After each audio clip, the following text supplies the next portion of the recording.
Hey, what's up YouTube? Welcome to today's video where I am going to go over something I saw on YouTube and Reddit, and it brought me back to the past because snapshotting has always been a part of PoE for a very long time. And what snapshotting means is that you save a state of your character at one time and then you go to somewhere else and it keeps saving it for the whole time. So what it happens is you can turn on an aura, switch gears, and you will still have the aura on. It's something that people used to do all the time.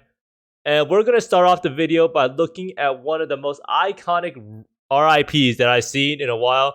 So this is Havoc, someone who killed Uber Aziri first in hardcore. And this was way back in the day. He was, I think, the only person who did it. His character is worth like hundreds and hundreds of exalts, which is really, really crazy back in the day.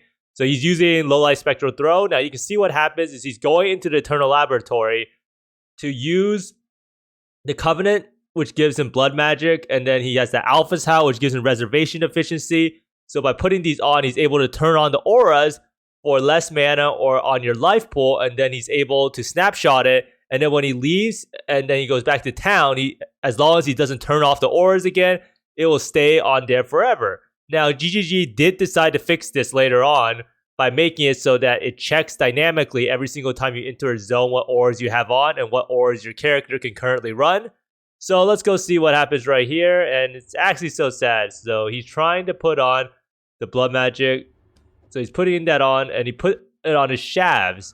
Now what does shavs actually do? Shavs actually makes it so that your character, the chaos damage does not bypass the energy shield, and since he had blood rage on and he accidentally didn't notice it, or he didn't notice that the blood rage was ticking when he actually went to go swap on the Covenant chest to give him blood magic, he put it on the shavs and then he just died. So as long as he didn't have the blood rage up, he would have lived. And you can see the pain in the voice where he didn't actually know what happened. So right here he swapped it and he had no idea what happened. So committed suicide. That's what happens when you run blood rage and you swap it, but very, very unfortunate. So what does this have to do with what we're trying to do? Is that this was advertised as a way to get 30% more damage, and I needed to try it out for myself because it's always nice to be able to get more damage. Now, a disclaimer, unlike what this says right here, for every build, it's every build that uses a shield. You have to use a shield in order to use this method. And if you haven't guessed it by now, the name of the item is Prism Guardian. So it does require 2 gem sockets, so it's kind of a heavy investment for socket starved builds. So what Divine Blessing does is it allows you to cast an aura with your mana pool. Now, what they did change and nerf this patch was that before you could link this to life tap, and that allows you to bypass the mana cost and spend your life, so you can spend a large chunk of your life to get a free aura up all the time.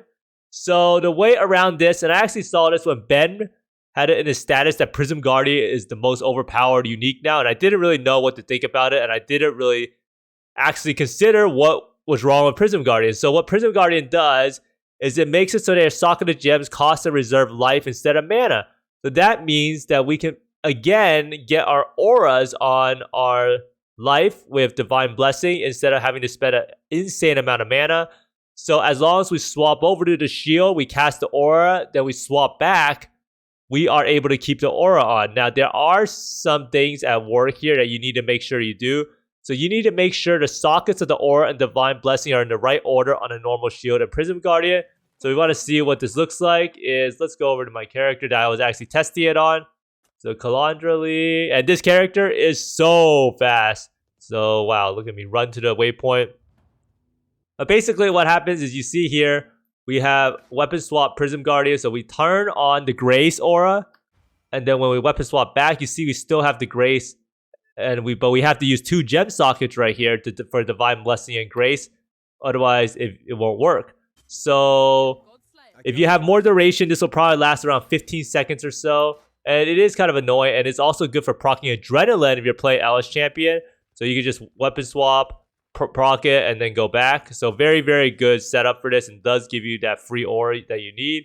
So it is very, very annoying in mapping to do that and then swap over. And I don't really recommend it to everyone, but it's very, very good for bossing.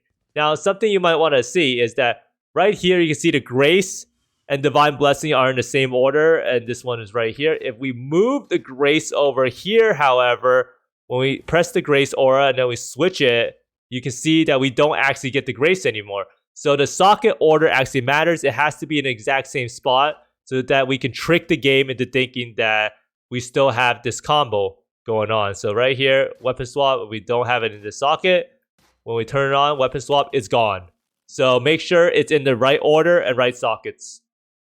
But basically, when should we actually use this and how is this actually useful? This is very, very good for boss fights when there's a lot of downtime, allowing you to weapon swap. So say you're doing like Searing Exarch, you could technically weapon swap to Prism Guardian, then turn on your Purity of Fire. Now, technically, you could also just use a Rise of the Phoenix on a weapon swap. But there's a lot of different things. If you're trying to do a boss fight and you really want to maximize your damage, say Maven teleported it away, you can try to weapon swap, turn on your damage aura, whether it be Wrath or Anger or Malevolence, and then swap back. And it shouldn't be really that bad. In terms of how long it actually takes to do, you can see it's pretty fast. Like you can literally do it in around 0.5 seconds. But while mapping, I wouldn't really do it because it's just too annoying. You don't want to keep up that many things. And you have to pretty much weapon swap every 15 seconds. And if you don't have duration on your build, then it's probably around 9 seconds. So let's see here. Do I have an aura effect cluster? This build actually has 0 reservation clusters. So I can't really show you, but it should be around 15 seconds if you do decide to use this node right here. Non-curse aura skills have 15% duration, and that actually does help out a lot. So is this thing actually bugged? And I think Ben did confirm that this is a bugged interaction that they will probably fix next patch in 3.20. So you can probably use this for now. You're not going to get in trouble or banned or anything. But it's always hilarious how Snapshotting constantly finds a way back into the game. This has happened time and time before. People used to snapshot with Covenant, Malachi Simula, and Alpha's House. So dying was actually the worst experience ever back in the day. When you died, you had to go back in softcore in order to turn on all your auras. And it would sometimes take like 2-3 minutes. So it is a good thing that GGG changed how aura detection worked. And it actually worked for quite a while. I don't know if people remember back in the day. This actually was around for years, I'm pretty sure. Now, a lot of people might be wondering, does this really affect all builds? If your build has Eldritch Battery or a Mage Blood Flash reduced mana cost of skills, then you don't really need this. A lot of people are able to cast it because Eldritch Battery actually makes it so that you spend Energy Shield before mana. So if you have a lot of Energy Shield, then you're able to cast the Divine Blessing. It should cost around 400 to 500 of your mana. And Mage Blood also makes it so you can reduce the mana cost of skills with Divergent Inspiration, and then the increased effect of the reduced mana cost of skills, and it's pretty much a negligible cost. So this is not really something that high-end builds will be able to use. Now, in the end, when this thing does get fixed, I do think that something that people don't do a lot is definitely weapon swapping for intermissions of boss fights. So say like you're doing Searing Exarch, weapon swapping to a Rise of the Phoenix, and then be able to turn on Purity of Fire is a pretty big deal. Having 90 fire res on fights like that, same as Eater of Worlds, weapon swapping to a max lightning res shield and turning on Purity of Lightning. So even if they ever remove this, we can always use this in the future. It's just we cannot use this to deal damage and use our main skill at once, but it's very good for doing intermissions. If GGG do decide to add more bosses that have you run around like crazy. But let me know down in the comments below if you would actually use this for bossing. I think it's actually pretty good having 30, 25, 35% more damage for bosses. I don't think you should ever use it in mapping because it's just too annoying unless your character is really, really bad or you just enjoy having like some micro to do. But since most people hate even playing Lightning Strike Berserker, I'm pretty sure most people will not do that because they just hate pressing extra buttons. And yeah. But thanks for watching, everyone. I hope you find more mirrors, exalted orbs, divines, and me. And see you next time. Bye.